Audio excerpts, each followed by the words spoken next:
Hello दोस्तों, सभी को गुड मॉर्निंग। सभी का स्वागत है विशेष फिजिक्स के ऑनलाइन क्लास में। तो हम अनसर्टेनिटी प्रिंसिपल पढ़ रहे थे। तो अनसर्टेनिटी प्रिंसिपल में क्या पढ़ लिया था, प्रिंसिपल क्या होता है, सिद्धांत क्या होता है, कब आया था वो बता दिया था मैंने, इसके कितने रूप होते हैं वो भी मैंने आपको बता दिए थे। उसके बाद मैंने एक एप्लीकेशन बता दी थी। कौन सी एप्लीकेशन बताई थी, उसकी 4 एप्लीकेशन है टोटल। तो एक मैंने बता दी थी, उसका नाम था हाइड्रोजन परमाणु में ग्राउंड स्टेट एनर्जी। तो आज अपन बात करते हैं किसकी, सेकंड एप्लीकेशन की। तो सेकंड एप्लीकेशन लगाइए आपकी सरल आवर्ती दोलक की मूल ऊर्जा स्तर, यानी जो सिंपल हार्मोनिक ऑसिलेटर होता है उसकी यदि ग्राउंड स्टेट एनर्जी निकालनी है तो वो कैसे निकालेंगे। तो देखो ये चीज़ आपको निकालनी है तो कैसे निकालेंगे, देखो तरीका वही है जो अपन ने कैसे निकाला था, हाइड्रोजन एटम का निकाला था। अब अपन बात करते हैं किसकी, सरल आवर्ती दोलक की मूल ऊर्जा स्तर। तो सबसे पहले तो आप सिंपल हार्मोनिक ऑसिलेटर पता होना चाहिए। तो सिंपल हार्मोनिक ऑसिलेटर आप अच्छे से जानते हो। यदि मैं बात करूँ सिंपल हार्मोनिक ऑसिलेटर की, तो सिंपल हार्मोनिक ऑसिलेटर का पोटेंशियल कितना होता है मुझे तो ये बता दीजिए, क्योंकि ये अपन को इसमें चाहिएगा। सिंपल हार्मोनिक ऑसिलेटर का जो पोटेंशियल होता है वो क्या होता है, 1/2 m ओमेगा नॉट स्क्वायर और एक्स स्क्वायर, ठीक है, क्या होता है। और k/m क्या होता है अपना ओमेगा नॉट स्क्वायर, जहाँ पे ओमेगा नॉट तो क्या होती है, मूल आवृत्ति, क्या होती है, मूल आवृत्ति। x क्या होती है, अपनी पोजीशन होती है या, और यहाँ पे m क्या होता है, ये k क्या है, यहाँ पे संचरण नियतांक है, यानी जो स्प्रिंग होती है उसका स्प्रिंग नियतांक होता है, ठीक है। तो ये अपन को पता होना चाहिए। तो आप इसको आसानी से ग्राउंड स्टेट एनर्जी इसकी आप निकाल सकते हो। तो सबसे पहले तो इसमें क्या करते हैं, मैं कुछ 2 लाइन लिखाता हूँ, पहले जो मानने वाली है वो लिख लीजिए आप। इसमें लिखिए, ये टॉपिक लगाइए, सरल आवर्ती दोलक की मूल ऊर्जा स्तर। उसमें लिखिए, माना m द्रव्यमान का कोई कण, माना m द्रव्यमान का कोई कण x दिशा में सरल आवर्त गति करता है। माना m द्रव्यमान का कोई कण, m कोई सा भी स्मॉल ही लिख लो, माना m द्रव्यमान का कोई कण x दिशा में सरल आवर्त गति करता है। माना m द्रव्यमान का कोई कण x दिशा में सरल आवर्त गति करता है, तो इसकी कुल ऊर्जा E होगी। तो इसकी कुल ऊर्जा E होगी। तो इसकी कुल ऊर्जा E होगी, ठीक है। अब सबका ध्यान बोर्ड पे पहले आपको समझना है, पूरा डायरेक्शन करेंगे फिर आपको लिखना है। तो देखो सबसे पहले मैं बात करता हूँ किसकी, इसकी कुल ऊर्जा की। तो कुल ऊर्जा किसके बराबर होगी, देखो अपन जानते हैं कि कुल ऊर्जा इज इक्वल टू क्या होगा, अपनी गतिज ऊर्जा प्लस स्थितिज ऊर्जा, यही होगी, क्या होगी, गतिज ऊर्जा प्लस स्थितिज ऊर्जा, ठीक है। अब आप जानते हो कि गति E को तो मैं किससे लिखता हूँ, E से। यदि मुझे संवेग की टर्म में गतिज ऊर्जा लिखनी है तो वो क्या आएगा, मैं पहले भी बता चुका हूँ, p²/2m आएगा। प्लस स्थितिज ऊर्जा की बात की जाए तो स्थितिज ऊर्जा यहाँ पे किसकी आएगी, वहाँ पे तो आई थी किसकी, नाभिक और पर इलेक्ट्रॉन के बीच की निकाली थी, यहाँ पे किसकी आ रही है, सिंपल हार्मोनिक ऑसिलेटर की। सिंपल हार्मोनिक ऑसिलेटर क्या होती है, 1/2 m ओमेगा नॉट स्क्वायर और एक्स स्क्वायर, जहाँ पर ओमेगा नॉट मूल आवृत्ति और ओमेगा नॉट किसके इक्वल होता है, k/m is equal to omega naught square, जहाँ पर k तो क्या है, स्प्रिंग नियतांक या संचरण नियतांक, स्प्रिंग नियतांक। m किसी भी पार्टिकल का मास रहता है और ये क्या है, अपना पोटेंशियल एनर्जी, ठीक है। तो ये क्या हो जाएगा अपना E is equal to p²/2m plus 1/2 m omega naught square और एक्स स्क्वायर। अब मैं मानता हूँ कि यदि मैं इस अनिश्चितता मानता हूँ, तो मैं मान लेता हूँ कि स्थिति में अनिश्चितता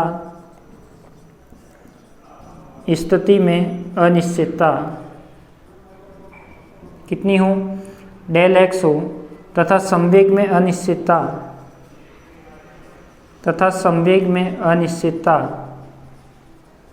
कितनी हो, ΔPx हो, ठीक है। संवेग में अनिश्चितता ΔPx है। तो यहाँ पे मैं क्या करता हूँ, हाइजेनबर्ग का सिद्धांत लगाता हूँ। तो देखो यहाँ पे यदि मैं हाइजेनबर्ग का सिद्धांत लगाता हूँ तो ये क्या आएगा, हाइजेनबर्ग सिद्धांत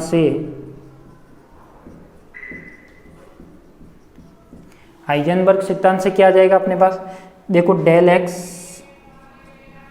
del p x greater than equal to H cut by 2। ठीक है, अब देखो वहाँ पे अपन ने क्या लिया था, एच कट बाय 2 को एच माना था। क्यों? क्योंकि वहाँ पे बात हो रही थी किसी एटम की, यहाँ पे बात हो रही है सिंपल हार्मोनिक ऑसिलेटर की, यानी किसी पार्टिकल को स्प्रिंग से लटका हुआ उसकी बात हो रही है, या वो मोशन कर रहा है उसकी बात हो रही है। तो यहाँ पे अपन को एच कट बाय 2 है तो एच कट बाय 2 ही रखना है, एच कट नहीं करना है। ठीक है, क्योंकि वहाँ एटम नहीं है। तो del x dot del p x equal to क्या हो गया, एच कट बाय 2 हो गया। अब मैं क्या करूँ यहाँ पे, यदि इसको अनिश्चितता की फॉर्म में लिखूँ, यानी अनिश्चितता की फॉर्म में यदि मैं ये जो ऊर्जा है इसमें मैंने माना del x del p x, तो यहाँ पे मैं ये वैल्यू लिख सकता हूँ। तो देखो यहाँ पे यदि मैं सबसे पहले क्या करूँ, इसकी वैल्यू निकाल लूँ, किससे की, डेल पी एक्स की वैल्यू निकाल सकता हूँ। तो डेल पी एक्स क्या हो जाएगा, greater than H cut by 2। अब ये किसके लिए आ रहा है, न्यूनतम निकालना है, क्योंकि क्या निकालनी है, ग्राउंड स्टेट एनर्जी। तो इसका भी क्या होगा, न्यूनतम मान। तो न्यूनतम मान क्या आएगा अपने पास कि del p minimum greater than equal h cut by 2 आएगा, यही चीज आएगी अपने पास। अब मैं देखता हूँ इसका आगे करता हूँ, तो ये क्या आएगा अपने पास। अब मैं क्या करता हूँ, यहाँ पे ई मिनिमम लिख देता हूँ। तो ई मिनिमम लिखने के लिए क्या करें, मैं यहाँ पे अनिश्चितता लगा देता हूँ। तो देखो पी स्क्वायर की जगह तो क्या आ जाएगा, डेल पी एक्स स्क्वायर, यानी इसको मैं लिख सकता हूँ डेल पी एक्स का स्क्वायर। ठीक है, अपॉन में क्या आ जाएगा 2m प्लस का 1/2 m ओमेगा नॉट स्क्वायर, और x की जगह क्या आ जाएगा, डेल एक्स स्क्वायर। ठीक है, अब इसमें क्या करता हूँ मैं, यहाँ पे देखो डेल पी एम की वैल्यू है, डेल पी की वैल्यू है, तो डेल पी की वैल्यू मैं कहाँ रख सकता हूँ, वहाँ पे रख सकता हूँ। तो डेल पी एक्स की वैल्यू कहाँ आएगी अपने पास, एच कट बाय 2 तो लिख लिया, और साथ में ये डेल एक्स भूल गए अपन, क्या आएगा साथ में डेल एक्स, क्योंकि डेल एक्स उसके नीचे ही तो जाएगा, डेल पी एक्स की वैल्यू निकालोगे। तो देखो डेल पी एक्स जानते हैं अपन, तो यहाँ पे मैं डेल पी एक्स की वैल्यू रख देता हूँ। तो वो क्या आएगी, एच कट अपॉन में 2 डेल एक्स का स्क्वायर अपॉन में क्या आएगा 2m plus 1/2 m omega naught square, और डेल एक्स की वैल्यू क्या आएगी अपने पास, एच कट अपॉन में 2 डेल एक्स का स्क्वायर, यही वैल्यू आएगी अपने पास। अब देखो यहाँ से जो भी करना है, कट रहा है वो काट दो, आ रहा है वो ले लो। तो देखो इसको मैं सॉल्व करके लिखता हूँ, तो कितना हो जाएगा, एच स्क्वायर अपॉन में 2 4 दूनी 8 हो जाएगा, साथ में क्या हो जाएगा m, और ये क्या हो जाएगा डेल एक्स स्क्वायर। ठीक है, यही होगा अपने पास। फिर क्या हो जाएगा, प्लस का 1/2 और 2 कितना हो जाएगा 4, सॉरी 2 और 2 ये भी कितना हो जाएगा अपना 8, क्योंकि 4 हो जाएगा, क्योंकि ये क्या है अपना डेल एक्स स्क्वायर है, या तो ये कितना हो जाएगा 1/8, साथ में क्या आएगा m ओमेगा स्क्वायर और एच कट स्क्वायर आ जाएगा, साथ में क्या आएगा 2 आ गया, तो डेल एक्स स्क्वायर का स्क्वायर आ जाएगा। तो ये क्या आएगा अपना ई मिनिमम आएगा। ठीक है, अब अपन क्या करते हैं, अब अपन को पता है कि अपन को क्या निकालनी है, ग्राउंड स्टेट एनर्जी निकालनी, ऊर्जा का न्यूनतम मान निकालना है। तो न्यूनतम मान के लिए क्या करेंगे, डेल ई अपॉन में del x is equal to 0 के इक्वल, यानी अपन को क्या निकालना है, ऊर्जा का न्यूनतम मान के लिए मिनिमम निकालना है। ऊर्जा के न्यूनतम मान के लिए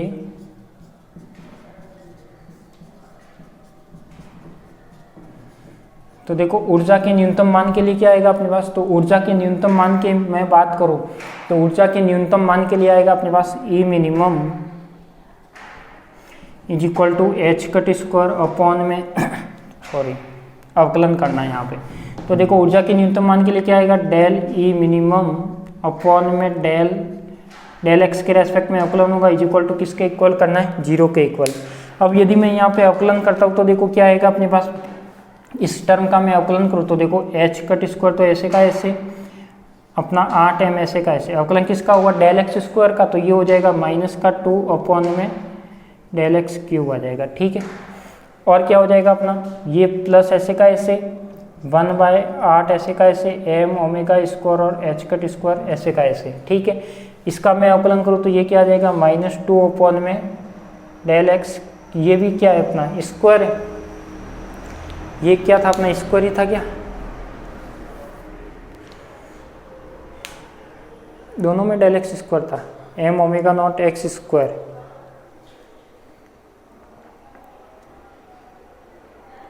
किसमें क्यूब आएगा, सही है।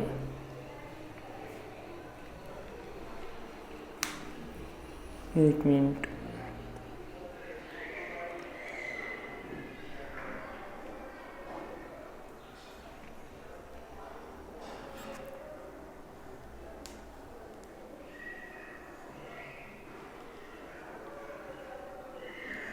यहाँ पे देखो डेल एक्स था, क्या था अपना डेल एक्स, पोटेंशियल एनर्जी में क्या था अपने पास 1/2 m omega del x square आया था, तो ये डेल एक्स स्क्वायर रहेगा। तो डेल एक्स पी की वैल्यू रखनी है, तो अपन ने ये क्या किया, अपन ने यहाँ पे वैल्यू किसकी रख दी पी की, और पी तो यहाँ पे था ही नहीं, कुछ मिस्टेक की थी।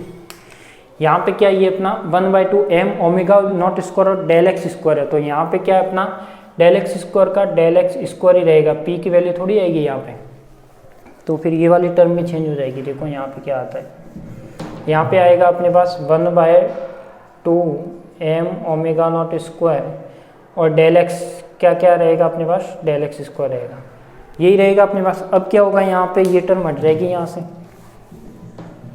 तो इसका अवकलन आएगा वो क्या आएगा, देखो 2 m ओमेगा नॉट स्क्वायर और क्या आ जाएगा अपने पास डेल एक्स और अपॉन में 2 थाई इज इक्वल टू क्या आएगा अपना 0 आएगा, ठीक है, इज इक्वल टू क्या आएगा 0। तो ये वाली टर्म आएगी अपने पास, तो इसको मैं लिख सकता हूँ, देखो h 2 से 2 तो कैंसिल आउट हो जाएगा, 2 से ये क्या आएगा 4, ठीक है, तो आ जाएगा अब तो शायद डेल एक्स, देखो आ जाना चाहिए थी, देखते हैं। तो ये क्या हो जाएगा अपना, देखो h कट स्क्वायर अपॉन में 4m और डेल एक्स क्यूब, ठीक है, और साथ में क्या था माइनस, प्लस ये क्या आ जाएगा m omega not x square और del x is equal to 0। इसको मैं क्या करता हूँ, एक साइड ले लेता हूँ, यानी मैं इसको यहाँ पे लिख दूँ, क्या दिख जाएगा, क्या आपको दिख जाना चाहिए। देखो यदि मैं यहाँ पे लिखता हूँ तो ये क्या आ जाएगा, देखो m ओमेगा नॉट स्क्वायर और डेल एक्स, ठीक है, is equal to h cut square upon में 4m डेल एक्स क्यूब, ठीक है। ये वाली टर्म आएगी क्योंकि अपन को क्या किया, माइनस वाली टर्म को उधर भेज दिया, तो ये आ जाएगा अपने पास डेल एक्स की पावर 4, ये रह जाएगा h कट स्क्वायर अपॉन में 4m square omega naught square, ठीक है। यदि मैं डेल एक्स स्क्वायर निकालना चाहूँ तो ये टर्म क्या आएगी अपने पास h कट स्क्वायर अपॉन में h कट अपॉन में 2m ओमेगा नॉट, ठीक है, ये वाली टर्म आ जाएगी। इतना लिख दीजिए, फिर अपन आगे चलते हैं। अब आपको क्या करना है, ये जो टर्म आई है डेल एक्स की वो कहाँ रखनी है, इस वाली इक्वेशन में रखनी है। तो इसको मैं नंबर नहीं दिया कुछ भी, तो इसको नंबर दे दो 1, इसको दे दो 2, इसको दे दो 3 और इसको दे दो 4। लिखिए, इतना लिखिए, फिर अपन आगे चलते हैं।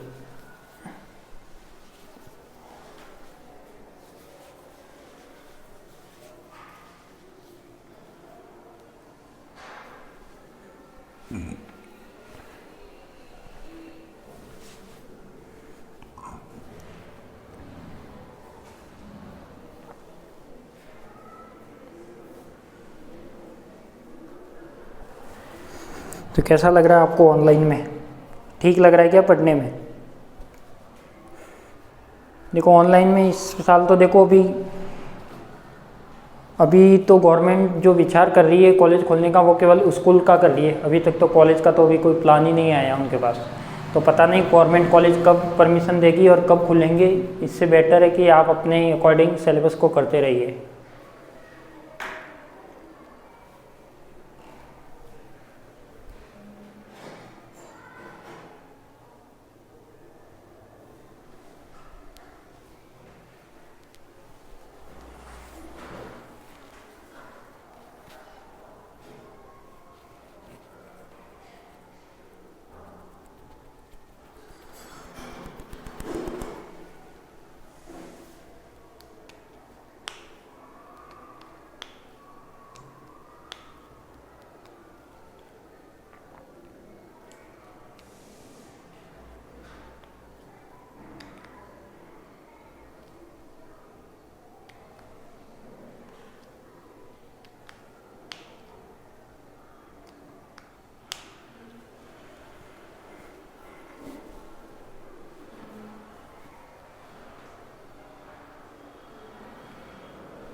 ये आपको लग रहा होगा कि ये मैंने काट के लिखा है, ठीक है। 2 से 8 कटेगा तो 4 बार।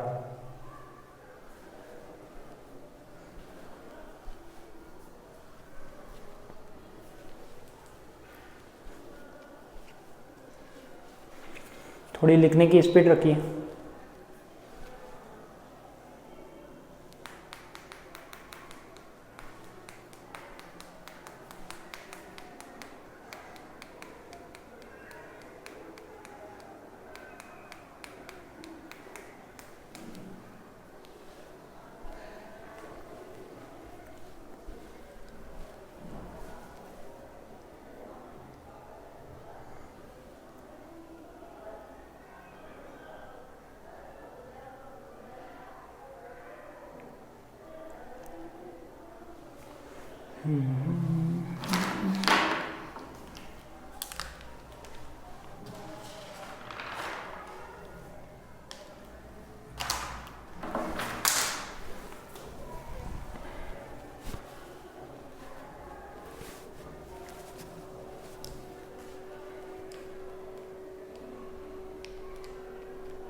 समीकरण 3 इसको दे देना क्योंकि ये लास्ट इक्वेशन है, क्योंकि ये अपन वैल्यू कहाँ रखेंगे, डेल एक्स वाली वैल्यू इसमें रखेंगे।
लिख दिया, चले आगे, चलो चलते हैं। तो ये वाली हटा दूँ यहाँ से,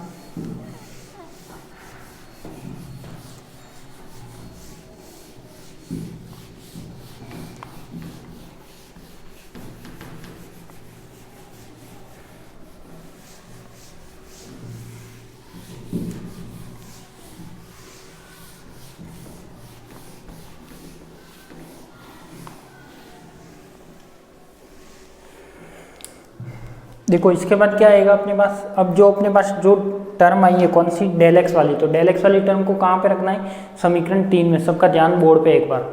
तो समीकरण 4 से मैं क्या करता हूँ,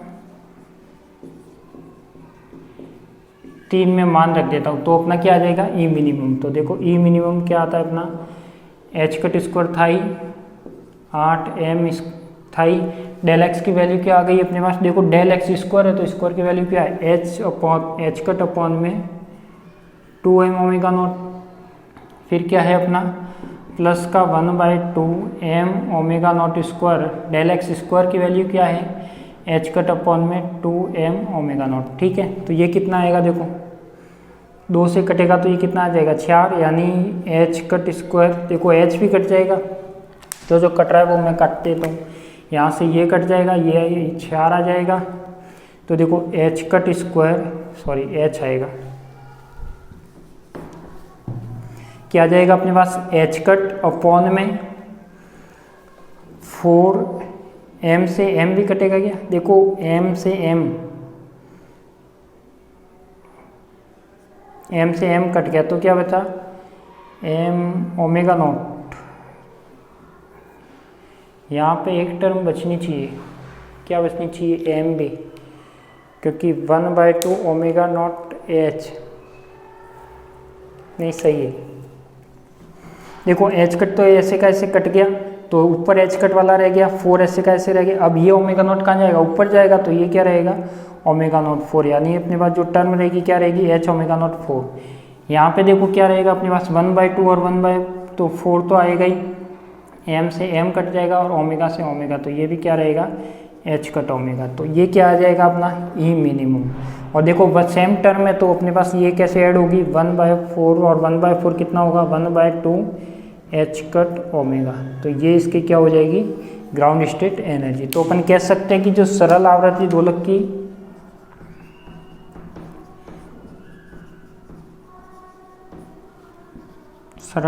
दोलक की ग्राउंड स्टेट एनर्जी मूल ऊर्जा स्तर है।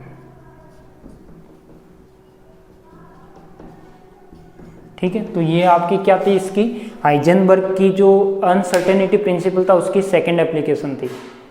तो इसको लिख दीजिए जल्दी से, इसको जल्दी से लिखिए, फिर अपन जाते हैं इसकी थर्ड एप्लीकेशन पे।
थोड़ा लिखने की स्पीड रखिए।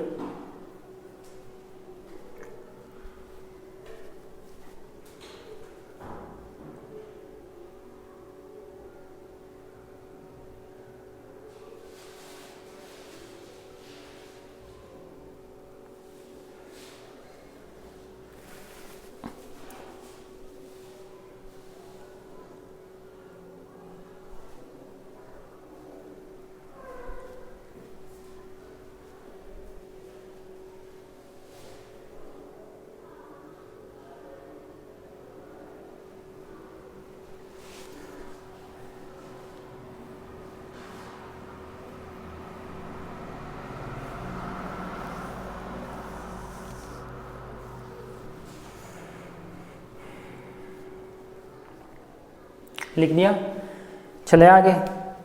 लास्ट में लिख लेना कि यह मूल अवस्था में सरल आवर्ती दोलक की ऊर्जा है, या यह समीकरण सरल आवर्ती दोलक की मूल ऊर्जा को व्यक्त करता है। फिर चलते अपन नेक्स्ट एप्लीकेशन पे जो थर्ड वाली है। ध्यान रखना एक एप्लीकेशन 100% 99% आएगी एग्जाम में आपकी।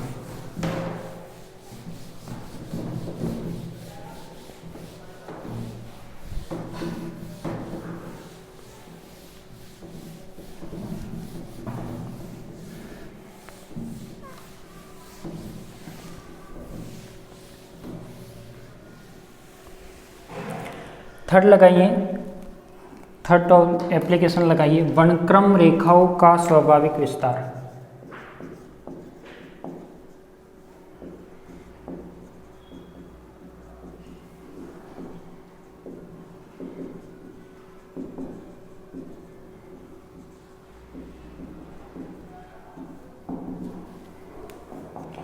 वर्णक्रम रेखाओं का स्वाभाविक विस्तार, नेचुरल विड्थ ऑफ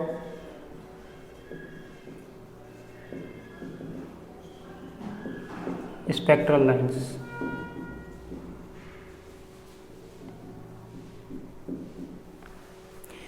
तो देखो यदि मैं बात करता हूँ किसकी स्पेक्ट्रमी रेखाओं की, तो एक बार इसको समझना आप कि यदि मैं स्पेक्ट्रमी रेखाओं की बात करता हूँ तो स्पेक्ट्रमी रेखा में क्या होता है अपने पास, यदि आप स्पेक्ट्रमी रेखा के बेस पे क्या निकालना है अपन को इसका विस्तार निकालना है कि जो स्पेक्ट्रम में रेखा में विस्तार होता है यानी उसमें जो डिस्टेंस हो सकती है वो कितनी हो सकती है, यानी उसकी फ्रिक्वेंसी कितनी हो सकती है।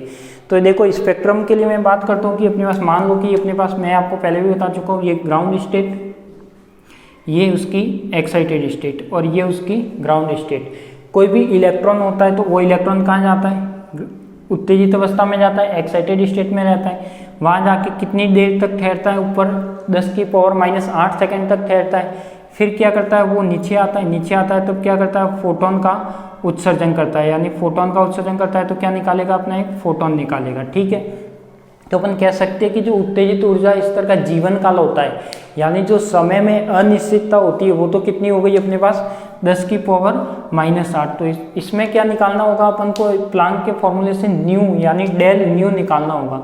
तो जो डेल न्यू आएगा वही क्या आएगा, स्पेक्ट्रम लाइन का विस्तार आएगा। तो उसके लिए कुछ टर्म माननी है, तो वो 2 लाइन आप लिख दीजिए जो जो अपन मानते हैं वो। तो इसके बारे में आपको पहले लिखा देता हूँ, फिर अपन इसको करते हैं। तो लिखिए, इसमें टॉपिक लगा के लिखिए, वर्णक्रम रेखाओं का स्वाभाविक विस्तार, उसमें लिखिए हम जानते हैं कि किसी परमाणु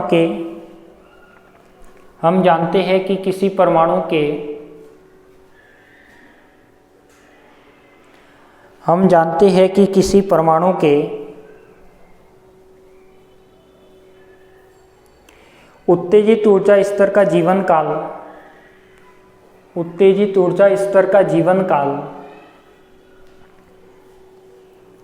हम जानते हैं कि किसी परमाणु के उत्तेजित ऊर्जा स्तर का जीवन काल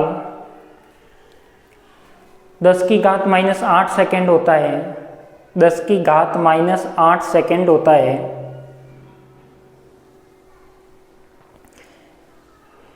और यदि इलेक्ट्रॉन निम्न ऊर्जा स्तर से, और यदि इलेक्ट्रॉन निम्न ऊर्जा स्तर से, और यदि इलेक्ट्रॉन निम्न ऊर्जा स्तर से उच्च ऊर्जा स्तर में,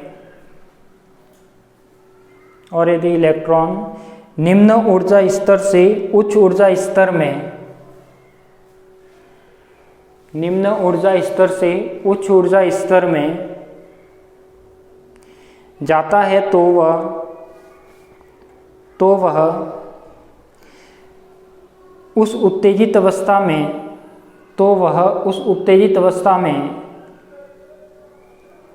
10⁻⁸ सेकंड तक ठहरता है, तो वह उत्तेजित अवस्था में 10⁻⁸ सेकंड तक ठहरता है।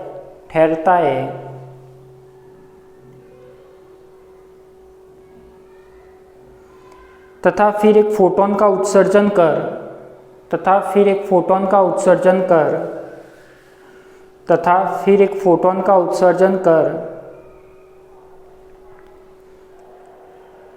पुनः निम्न ऊर्जा स्तर में आ जाता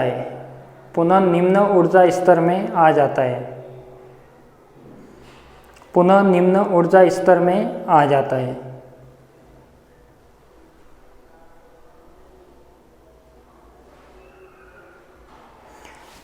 तो अब सबका ध्यान बोर्ड पे, कॉपी पेन को रख लीजिए। तो ये क्या होगा, अपना ग्राउंड स्टेट हो गई, ये एक्साइटेड स्टेट हो गई।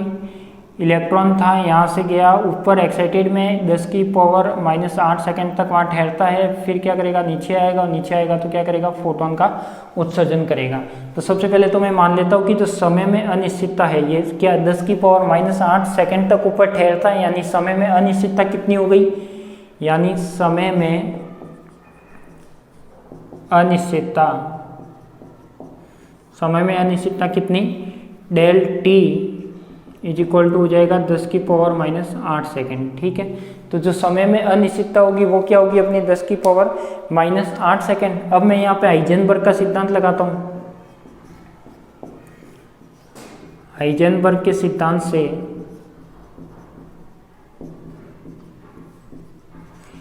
अब हाइजेनबर्ग का सिद्धांत लगा रहा हूँ, तो हाइजेनबर्ग का सिद्धांत क्या कहता है, हाइजेनबर्ग का सिद्धांत कहता है कि अपने पास देखो समय में अनिश्चितता के लिए कौन सा नियम हाइजेनबर्ग का आएगा, del E dot del t आएगा। यानी ये क्या आएगा अपना, del E dot del t greater than equal to H cut by 2, ठीक है। तो 10 डेल टी अपन जानते हैं, तो यहाँ मैं निकालना चाहता हूँ यदि डेल ई, तो ये क्या आएगा एच कट बाय 2 और साथ में डेल टी, ठीक है। तो इसमें यदि मैं न्यूनतम मान के लिए बात करूँ, क्या बात करूँ, न्यूनतम मान के लिए, तो न्यूनतम मान के लिए क्या आएगा,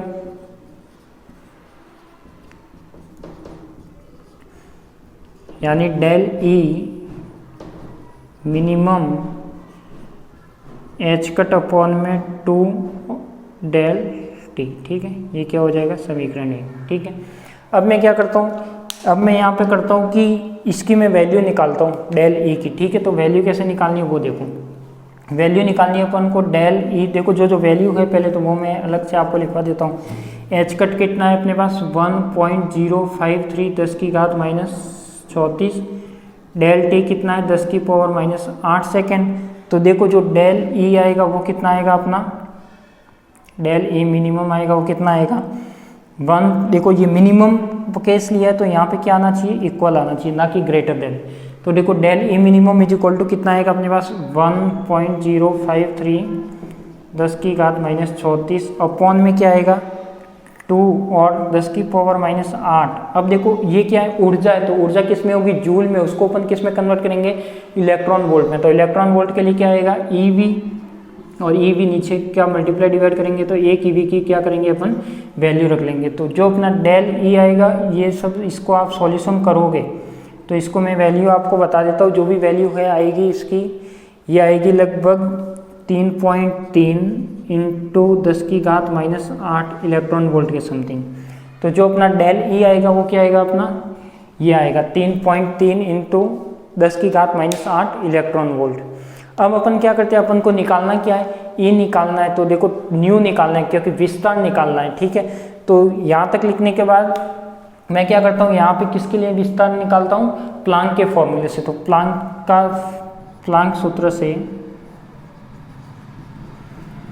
से क्या आता है अपने पास, ई इज इक्वल टू क्या आता है एच न्यू आता है। यदि मैं इसको अनिश्चितता के रूप में लिखूँ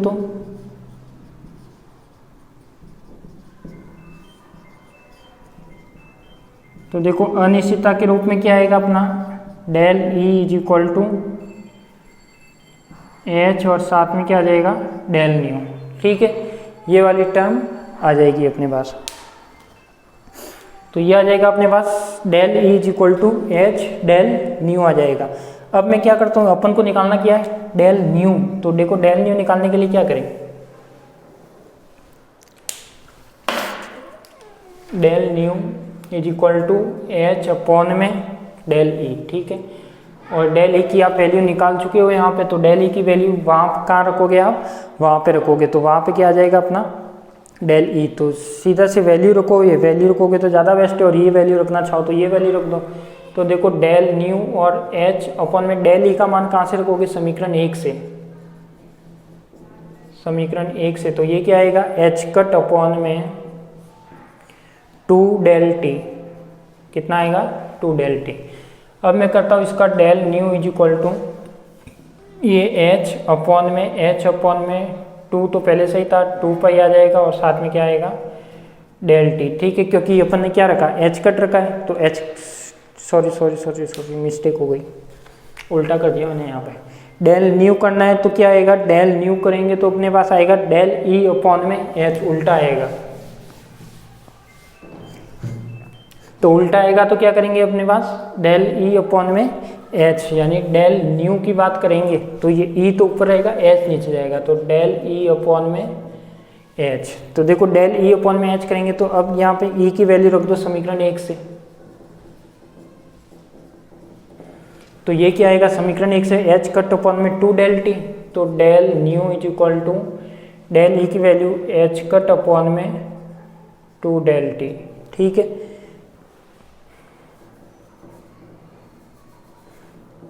देखो एच कट अपॉन में 2 डेल टी और अपॉन में क्या आएगा एच। इसको मैं सॉल्व करता हूँ तो इसको भी एच अपॉन में खोल दो, तो एच अपॉन में 4 पाई साथ में क्या आएगा डेल टी, और ये भी एच कहाँ जाएगा ऊपर जाएगा, तो ये क्या बन जाएगा अपना एच स्क्वायर, ठीक है। यही बनेगा अपना, सही किया है।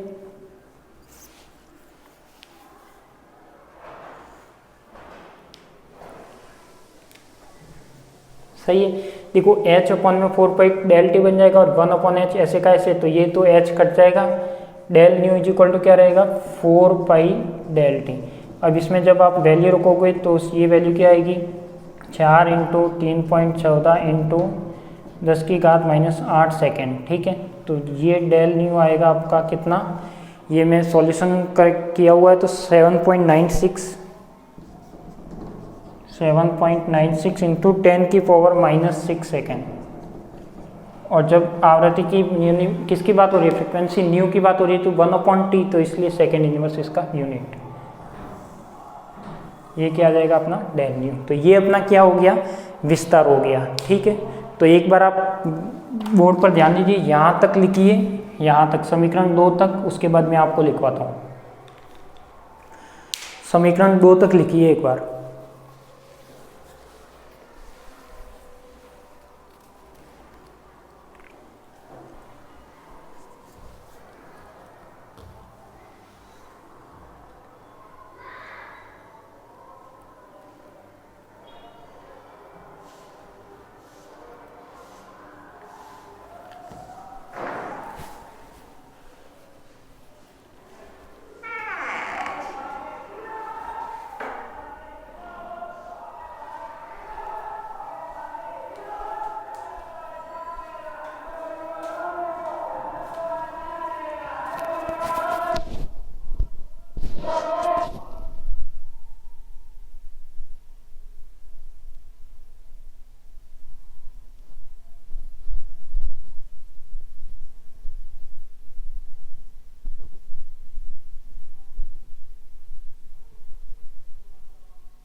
लिख लिया समीकरण 2 तक।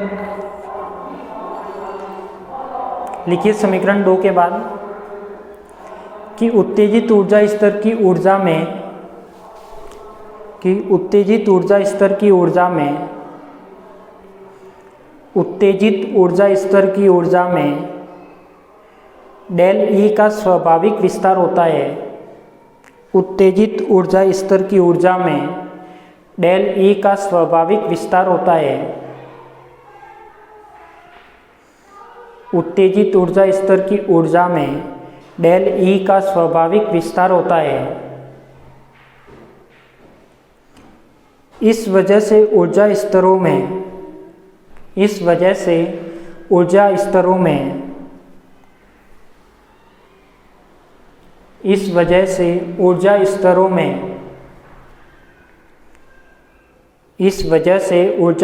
में संक्रमण से उत्सर्जित फोटॉन की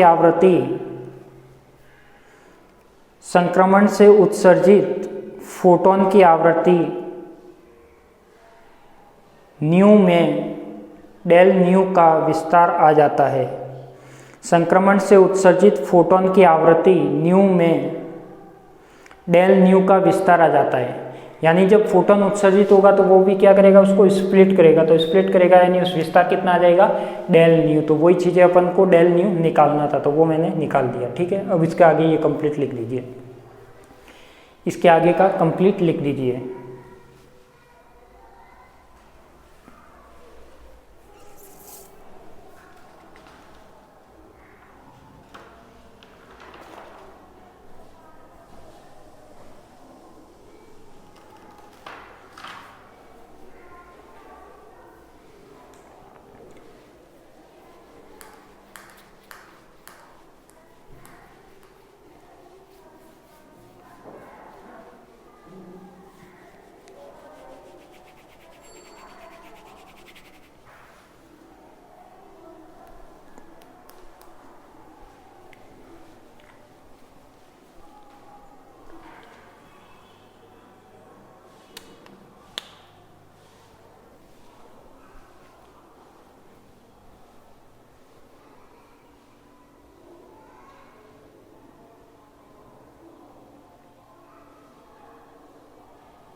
लिख दिया यहाँ तक। इसके आगे लिखिए 2 लाइन।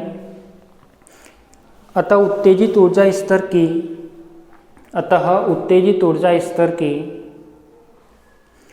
न्यू आवृत्ति में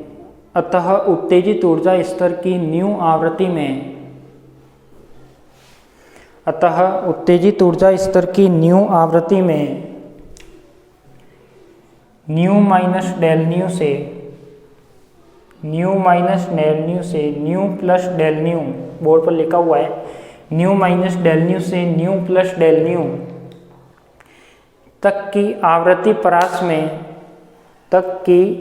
परास में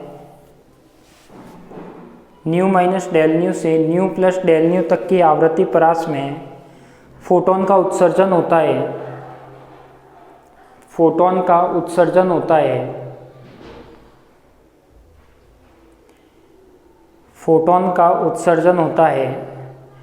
और यही कारण है कि स्पेक्ट्रमी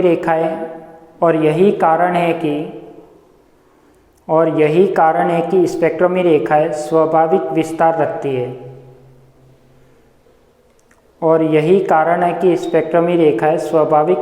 रखती है। ठीक है, तो ये अपनी टोटल कितनी एप्लीकेशन हो गई? 3 एप्लीकेशन हो गई। अब अपन 4th एप्लीकेशन की बात करते हैं। ठीक है, वो भी छोटा सा ही है तो अभी उसको कर लेंगे।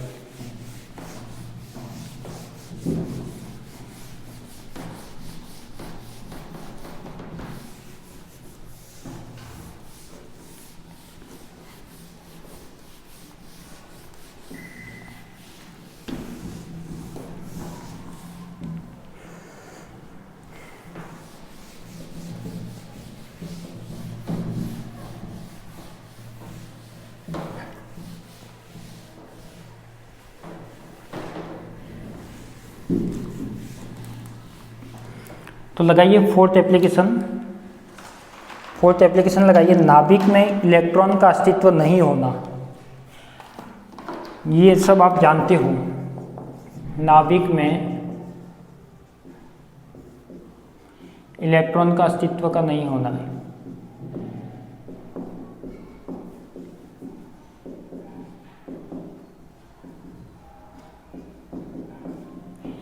नाभिक में इलेक्ट्रॉन, आप जानते हो कि नाभिक में कभी भी इलेक्ट्रॉन उपस्थित रहता है क्या? नहीं रहता। कैसे नहीं रहता? क्योंकि नाभिक इलेक्ट्रॉन कहाँ पे रहता है? परमाणु में रहता है, एटम में रहता है, ना कि नाभिक पे। नाभिक में तो क्या रहते हैं? केवल प्रोटॉन और न्यूट्रॉन रहते हैं। तो अपन बात कर रहे हैं किसकी? नाभिक में इलेक्ट्रॉन के अस्तित्व का नहीं होना। इसको लिखना हो तो लिख सकते हो आप,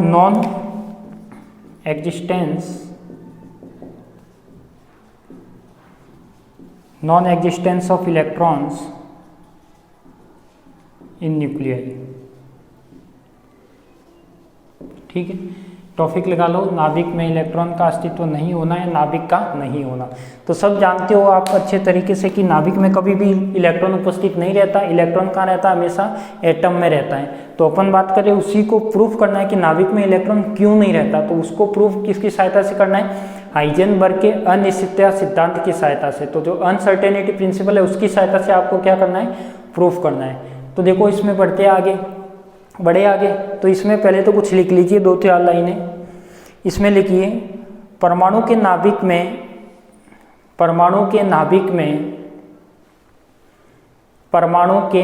में इलेक्ट्रॉन का अस्तित्व नहीं होता। परमाणु के नाभिक में इलेक्ट्रॉन का अस्तित्व नहीं होता। अतः इस कथन को हाइजेनबर्ग के अनिश्चितता सिद्धांत से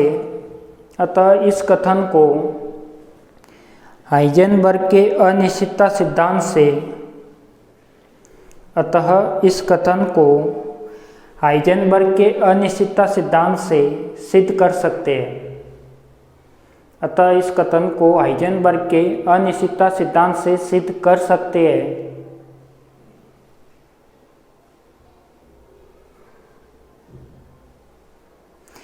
परमाणुओं में नाभिक की त्रिज्या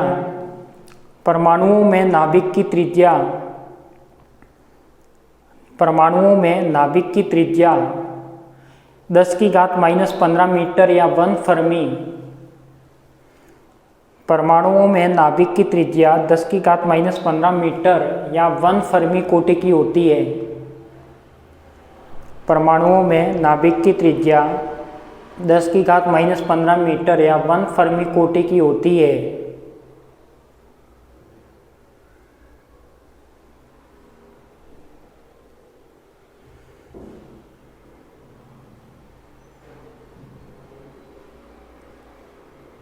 वन फर्मी कोटि की होती है। तो देखो, यदि मैं नाभिक की त्रिज्या कितनी मान लेता हूं, तो माना कि नाभिक की त्रिज्या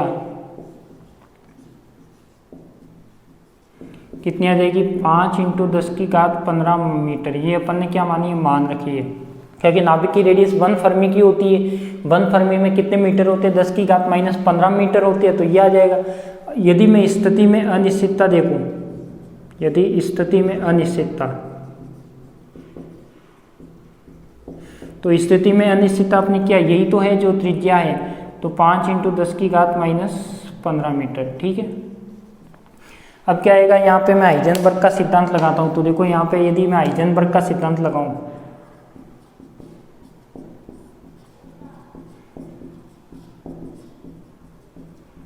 तो देखो हाइजेनबर्ग के सिद्धांत से क्या आएगा अपना, del x del p x greater than equal to h/2 आएगा।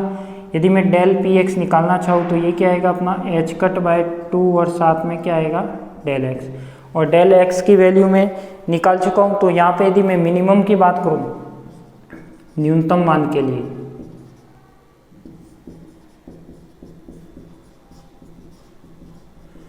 न्यूनतम मान के लिए क्या आएगा, del p minimum is equal to h/2 del x, क्योंकि न्यूनतम क्या हो जाएगा, ग्रेटर देन हट जाएगा और केवल क्या आएगा, इक्वल, क्योंकि सबसे कम क्या होगा, बराबर वाला ही होगा, तो ये आ जाएगा।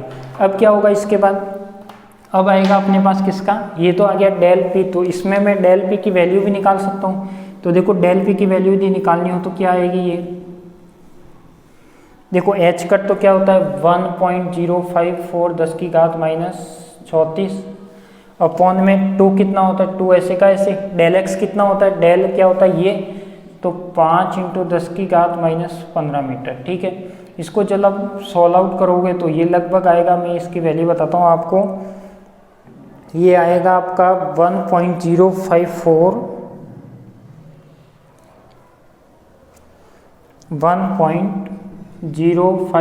ये 5 दूनी 10 हो जाएगा, इंटू 10⁻⁻20 कितना आ जाएगा, 10⁻⁻20 के लगभग आएगा। और किस में आएगा, ये संवेग आ रहा है तो kg मीटर पर सेकेंड में। ठीक है, kg metre per second cube, p equal to क्या होता है m भी, तो m का kg और v का मीटर पर सेकेंड, इसलिए क्या आएगा डेल p इक्वल टू ये आ जाएगा, ये क्या आ जाएगी अपनी, इसकी मिनिमम वैल्यू आ जाएगी। ठीक है, अब मैं लिखता हूँ कि इलेक्ट्रॉन के लिए द्रव्यमान ऊर्जा संबंध से, संबंध जानते हो आप, इलेक्ट्रॉन के लिए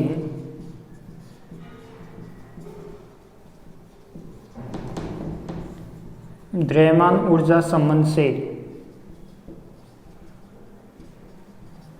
तो ये क्या होता है, E² = p² c² plus m0² c4। अब ये क्या है, यहाँ पे विराम इलेक्ट्रॉन द्रव्यमान, विराम इलेक्ट्रॉन की क्या है, द्रव्यमान ऊर्जा है। तो मैं लिख सकता हूँ कि ये तो क्या है अपने पास, विराम इलेक्ट्रॉन द्रव्यमान की ऊर्जा है। एक बार इतना लिखिए, फिर मैं आपको 2 लाइन लिखवाता हूँ, फिर इसको आगे बढ़ाते हैं। इतना लिख लीजिए एक बार।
लिख दिया इतना।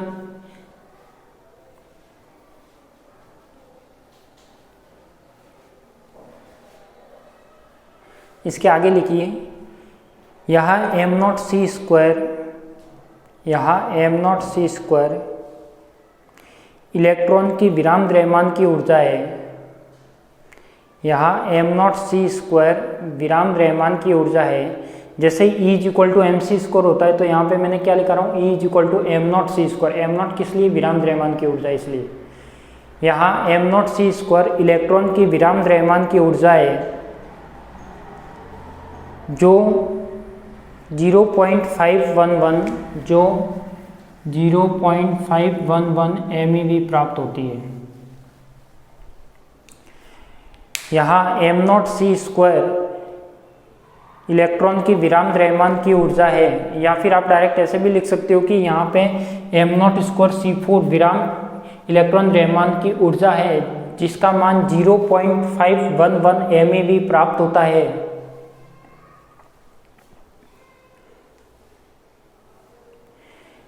तो इसका मान संवेग पर गतिज ऊर्जा के सापेक्ष नगण्य होता है। तो इसका मान संवेग पर गतिज ऊर्जा के सापेक्ष नगण्य होता है। तो इसका मान संवेग पर गतिज ऊर्जा के सापेक्ष नगण्य होता है।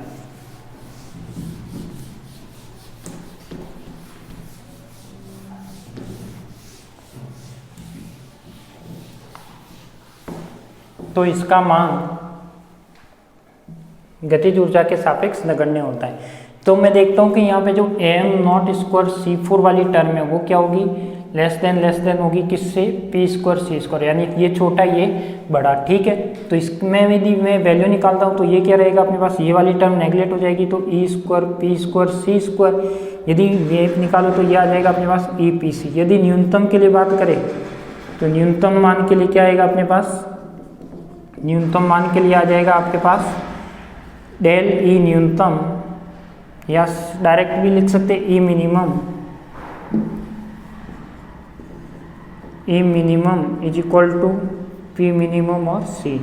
और देखो डेल P मिनिमम मैंने निकाल ही रखा है, तो इसको भी मैं कर सकता हूँ। तो ये क्या आ जाएगा अपने पास, E मिनिमम देखो निकालना है, तो E मिनिमम के लिए क्या आ जाएगा बताओ, 1.054, यानी इसमें भी मैं अनिश्चितता के रूप में लिखूँ,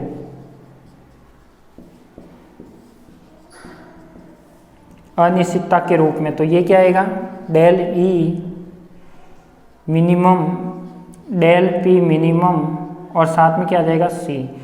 और जब डेल E मिनिमम की आप वैल्यू रखोगे तो ये कितना आएगा, डेल P कितना है 1.054 10⁻20, C कितना हो जाएगा 3 × 10⁸ मीटर पर सेकेंड। तो ये क्या आएगा, अपनी ऊर्जा आएगी, किस में आएगी ये ऊर्जा, MEV में आएगी। तो किस में आएगी, MEV। तो इसको मैं इलेक्ट्रॉन वोल्ट के लिए क्या करोगे आप, मल्टीप्लाई डिवाइड कर लेना। तो मल्टीप्लाई डिवाइड करोगे तो 1.6 × 10⁻⁻19, क्योंकि एनर्जी जूल में थी, उसको किस में कन्वर्ट कर रहे हैं, इलेक्ट्रॉन वोल्ट में, इसलिए मल्टीप्लाई डिवाइड कर लिया। तो ये क्या आएगा, डेल E लगभग आएगा कितना आएगा, 20 MEV, कितना आएगा 20 MEV। अब देखो अपने पास जो नाभिक में यदि इलेक्ट्रॉन होता तो इलेक्ट्रॉन की जो मिनिमम एनर्जी होनी चाहिए वो कितनी होनी चाहिए, 20 MeV होनी चाहिए। तो ये मैंने निकाला है, तो यहाँ पे इस तरीके से ये क्या निकल गया अपना, डेल E मिनिमम कितना होना चाहिए, 20 MeV। अब मैं आपको अल्फा बीटा डीके भी पढ़ा चुका हूँ, गामा डीके भी पढ़ा चुका हूँ। तो बीटा डीके में अपन ने बात की थी बीटा पार्टिकल में इलेक्ट्रॉन के निकलने की। तो इलेक्ट्रॉन की यदि अपन ने एनर्जी की बात की थी, इलेक्ट्रॉन की एनर्जी होती है ज़्यादा से ज़्यादा 4 से 5 वोल्ट। कितनी होती है, ज़्यादा से ज़्यादा 4 से 5 वोल्ट। और यहाँ पे ये एनर्जी कितनी बता रहा है, 20 MeV। इसलिए अपन कह सकते हैं कि इलेक्ट्रॉन की कभी भी एनर्जी 20 MeV नहीं हो सकती। जब उसकी एनर्जी 20 MeV नहीं हो सकती, इसलिए वो नाभिक में उपस्थित नहीं हो सकता। ठीक है, ये इसका क्या होता है, रीजन होता है। तो ये लिख दीजिए।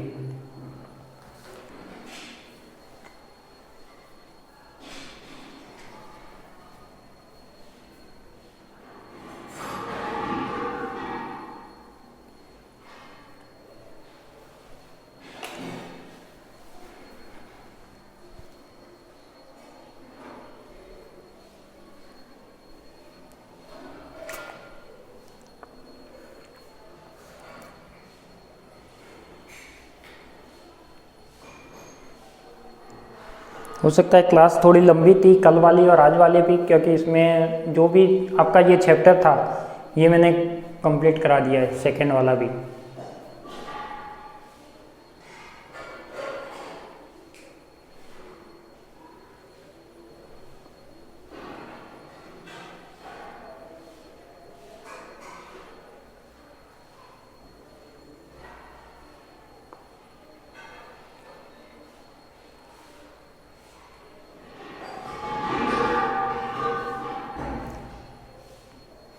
इसके आगे लिखिए ये लिखने के बाद आगे लिखिए, यदि इलेक्ट्रॉन का नाभिक में अस्तित्व माना जाए, यदि इलेक्ट्रॉन का नाभिक में अस्तित्व माना जाए, यदि इलेक्ट्रॉन का नाभिक में अस्तित्व माना जाए, यदि नाभिक में या यदि इलेक्ट्रॉन का नाभिक में अस्तित्व माना जाए तो नाभिक में इनकी न्यूनतम ऊर्जा 20 MeV होनी चाहिए। तो नाभिक में इसकी न्यूनतम ऊर्जा 20 MeV होनी चाहिए।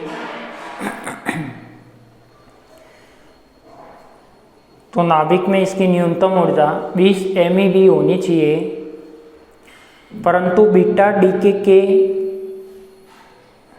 परंतु बीटा श्रेय में अस्थायी नाभिक से निकलने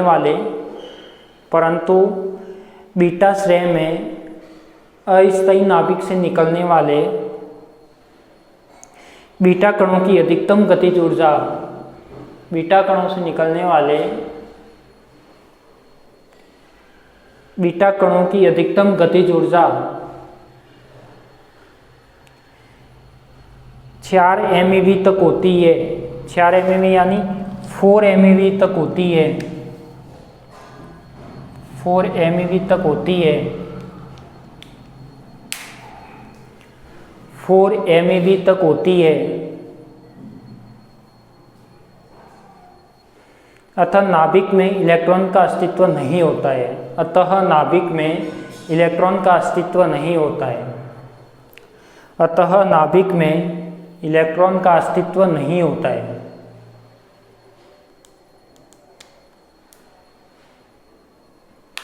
अतः नाभिक में इलेक्ट्रॉन का अस्तित्व नहीं होता है।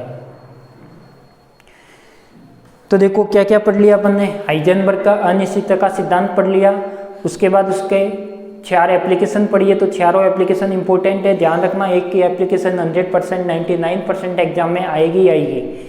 अपन ने फर्स्ट चैप्टर पढ़ा, उसमें से एक क्वेश्चन आएगा। सेकंड चैप्टर पढ़ा, इसमें से एक क्वेश्चन आएगा। और ये आज आपका सेकंड चैप्टर क्या हो गया, कंप्लीट हो गया, जिसमें केवल छोटा सा चैप्टर था जिसमें अनसर्टेनिटी प्रिंसिपल था और उसमें उसकी 4 एप्लीकेशन थी। तो सबसे पहले थी ग्राउंड स्टेट में हाइड्रोजन एटम की ऊर्जा, यानी ground state energy of hydrogen atom. दूसरी थी अपने पास ground state energy of simple harmonic oscillator. तीसरा क्या था अपने पास कि वर्णक्रम विस्तार यानी स्पेक्ट्रम विड्थ। और फोर्थ वाला था अपने पास नाभिक के अंदर इलेक्ट्रॉन का उपस्थित नहीं होना। तो वो मैंने रीजन भी बता दिया कि नाभिक का अस्तित्व में क्यों नहीं होता, क्योंकि इलेक्ट्रॉन को एनर्जी चाहिए 20 MeV नाभिक में होने के लिए, और एनर्जी होती है ज़्यादा से ज़्यादा 4 से 5, इसलिए वो नाभिक में नहीं उपस्थित। ठीक है, तो ये आपका क्या हो गया, सेकंड चैप्टर कंप्लीट हो गया। उसके बाद अपन स्टार्ट करेंगे कल से नया चैप्टर, जो आपके यूनिट का लास्ट चैप्टर है, यानी यूनिट फर्स्ट 3 पोर्शन में बटी हुई है, फर्स्ट, सेकंड और थर्ड।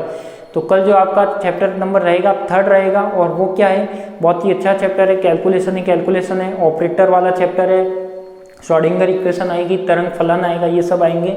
तो उसको अपन अच्छे से पढ़ेंगे। तो मिलते हैं अपन नेक्स्ट क्लास में। आज के लिए इतना ही। आप सभी को धन्यवाद। कल नए चैप्टर के साथ। ठीक है।